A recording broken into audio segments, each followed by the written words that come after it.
8 minutes after 10 o'clock. Sanmonani, Bonjour, Dumelang. Welcome to the second hour of the Clement Manyathela show. Thank you for staying with us here on 702 from wherever you are listening to. And there are some of you that are actually now watching us on the YouTube page from Ireland, from Dubai, and many other countries. Welcome, welcome, welcome. Thank you for all your comments there on YouTube. Thank you for all your comments on the WhatsApp line. Thank you for your comments on also 011-883-0702. Coming up at 10:30, I want to remind you about this conversation we are going to have as part of the series that we started a couple of weeks ago. We are going to be looking at successful land restitution cases. As I've said before, we need to understand our history in as far as land dispossession is concerned, and we need to understand the resilience and the fighting spirit of communities that have been dispossessed of their land. You know, the communities that ultimately got their land back and transformed it into a source of pride and enjoyment. And I know we often criticize government for the slow pace with which they are pushing for land reform. We do, and they have been very slow in their land restitution program, but that doesn't mean that there are no pockets of success. So I want us to highlight those pockets of success through this feature. So today we're going to be looking at the Double Drift community land claim.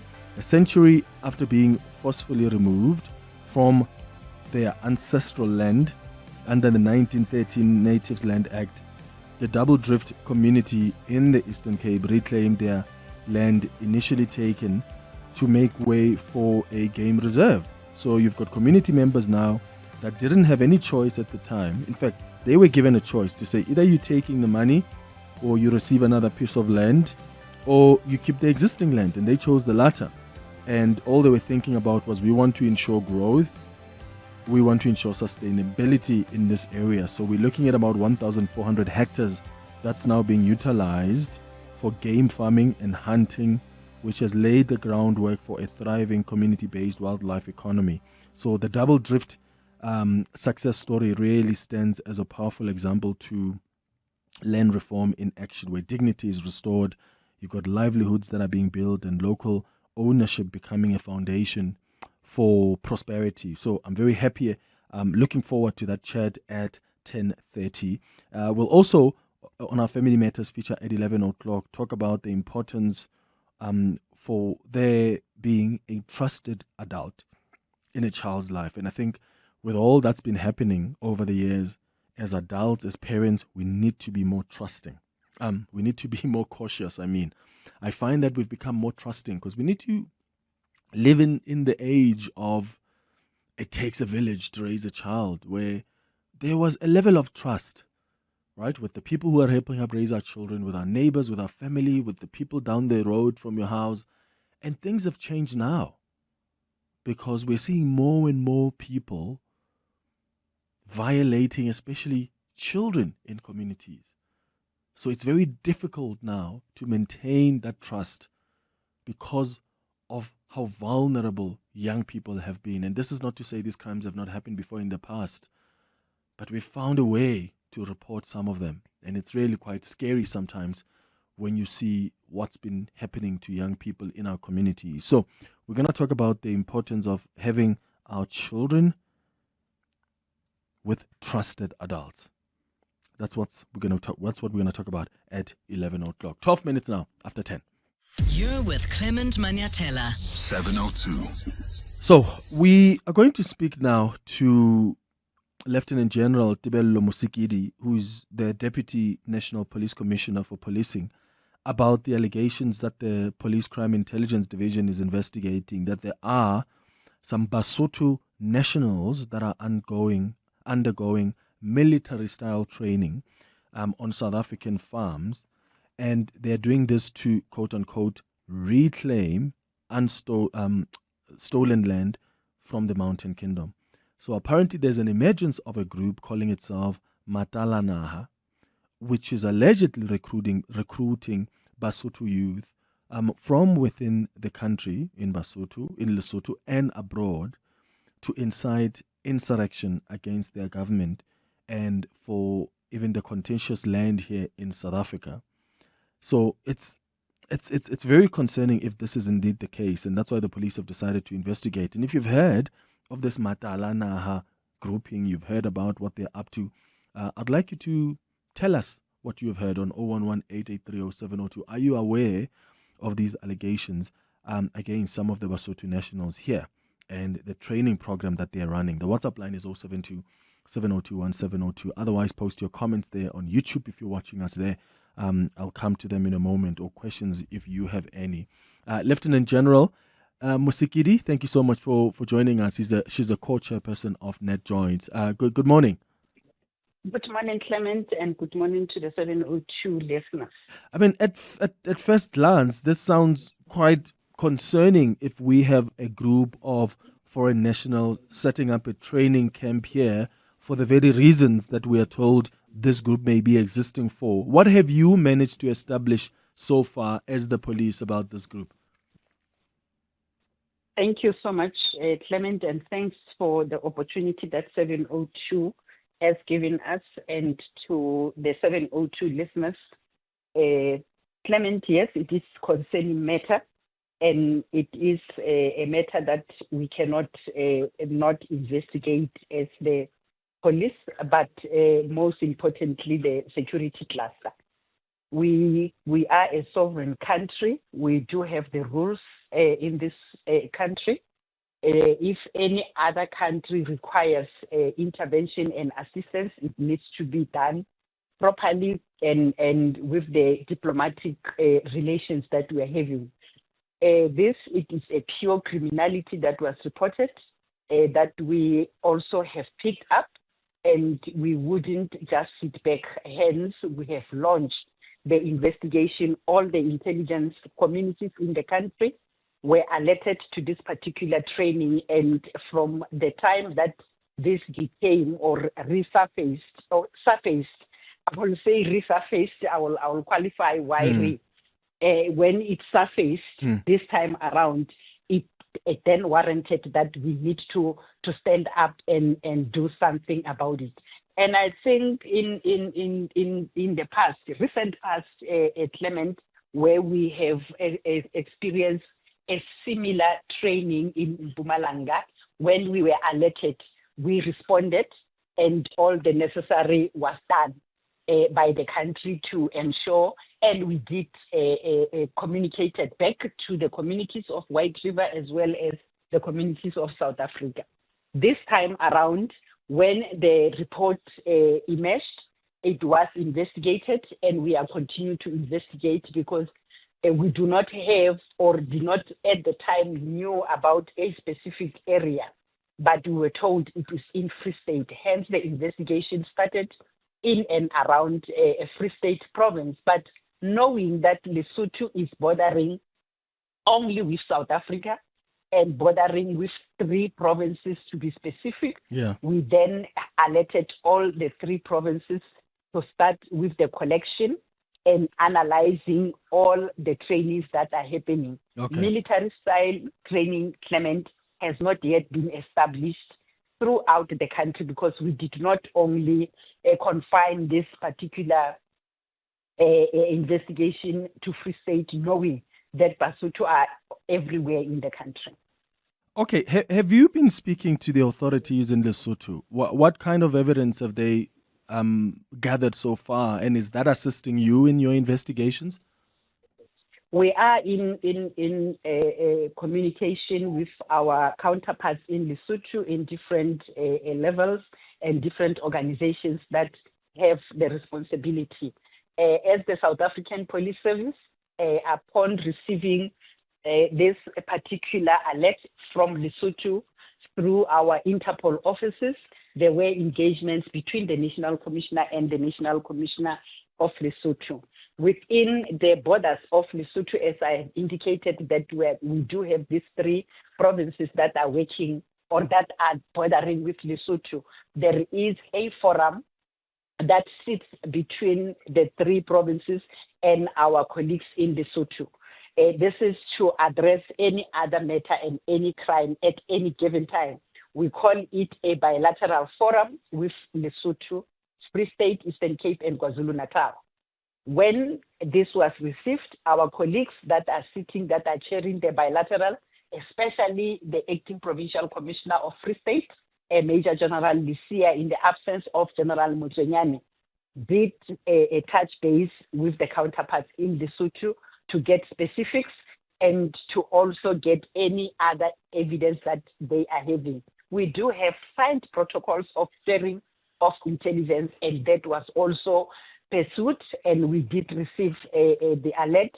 We are working towards sharing the intelligence that we are collecting as a country. We are also receiving what Lesotho is having, and it is handled by our intelligence communities, who then will come at the time that they are called for the NATJOINTS meeting to come and give us their assessment on what they have collected.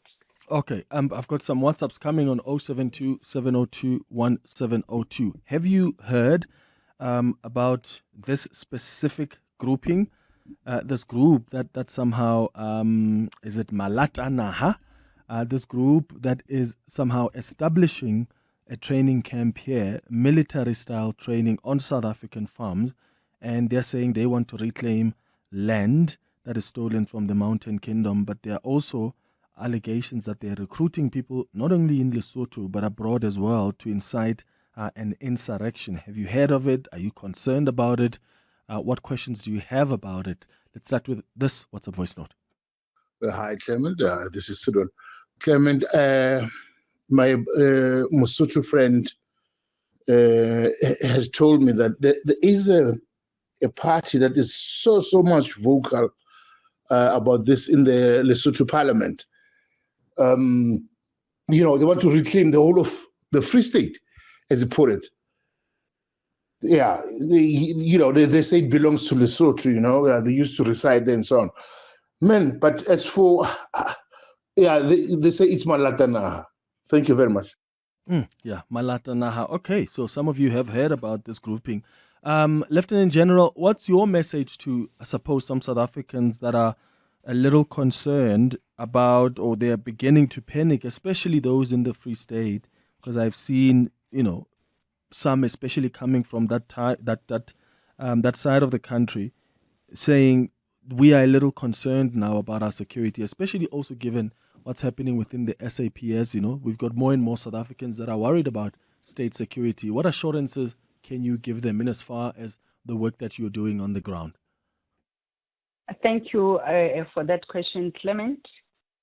For our South Africans and the Free Staters, as you are indicating that they have a concern, to alleviate these concerns and fears is that with the security capacity that we are having in the country, with the measures that we have put in place since the emergence of this particular Malatanaha group, and the working collaboration with the Lesotho intelligence, our intelligence community in the country, as well as any other unit of the South African Police Service and other law enforcement agencies, I can attest to the fact that we are doing anything and everything to our power to make sure that we do not allow lawlessness to take place in our country.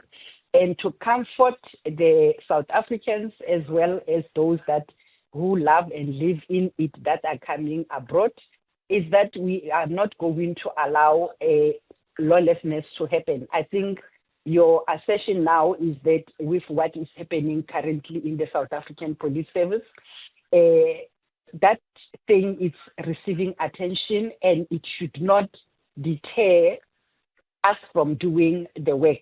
We are still continuing to do the work, and we have left any other matter to be attended to as it has been pronounced by the President, by the Minister of Police. Policing will continue. Collection of intelligence will continue. my plea, Clement, at this point with the South Africans and the listeners of Radio 702 and others is that please, when there is anything that is related or that is related to the concern of seeing training, you will not know at what level. If we can be alerted, the authorities will do what they are mandated to do to go and verify. Mm-hmm. It's better to be upfront and go and investigate than to say this one is normal, it's a security training or so on and so forth, especially where firearms are involved. You know, from time to time, when we release the crime statistics, we do not shy away from the fact that the weapon of choice in violent crime is firearms, and it's concerning for the country to have people that are being trained a militaristic type of training, because it might be maladanaha, but they are threatening the security of the country, and those people can be trained and they can do any other thing. We have incidents where we have recovered a lot of very dangerous weapons and firearms in our illegal mining operations and any other operation. And we have taken the stance as a priority for the South African Police Service that we are going to confiscate and collect any other firearm irrespective. So the training that people can come across, please alert the authority. We will do the necessary. But as of now, we have put every measures in place, all the units, including the DPCI, the investigators that are investigating crimes against the state, they are also on board. Okay, just lastly, there's someone who's wanted clarity on when you said when this resurfaced. So the question is, have we gotten information like this before? Have the police dealt with something similar before? There were claims that were reported, Clement, before 2-3 years back, where I believe it should be the same group.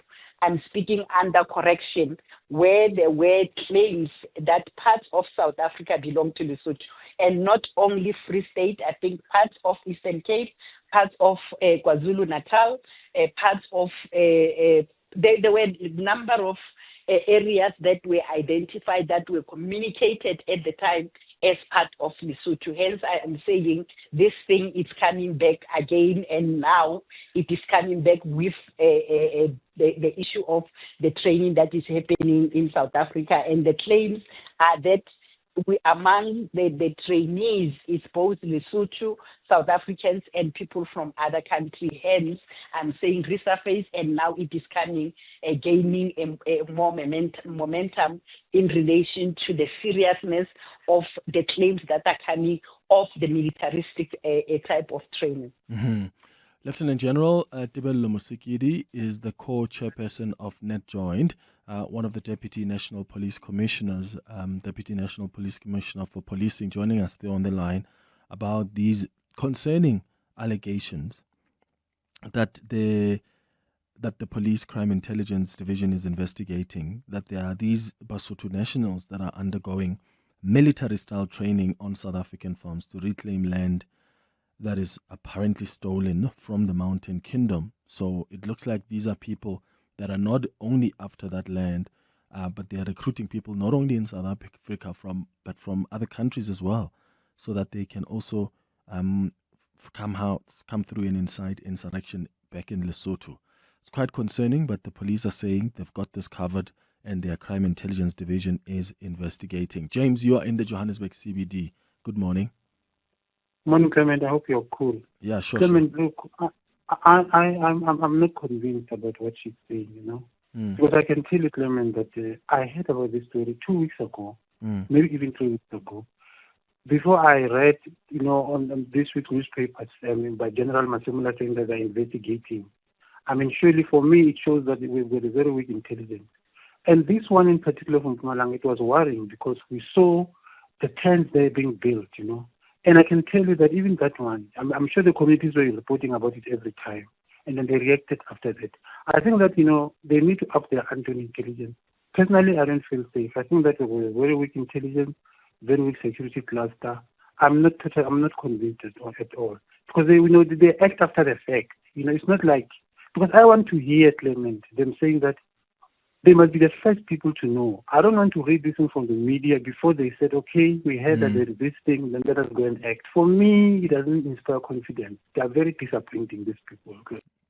Yeah, James, in Thank the you. Johannesburg CBD, thank you. And it's disappointing that they're also fighting each other, because now, we also have to ask how much of these fights are actually interrupting the work that you're supposed to be focusing on as the police. Here's some WhatsApp voice notes.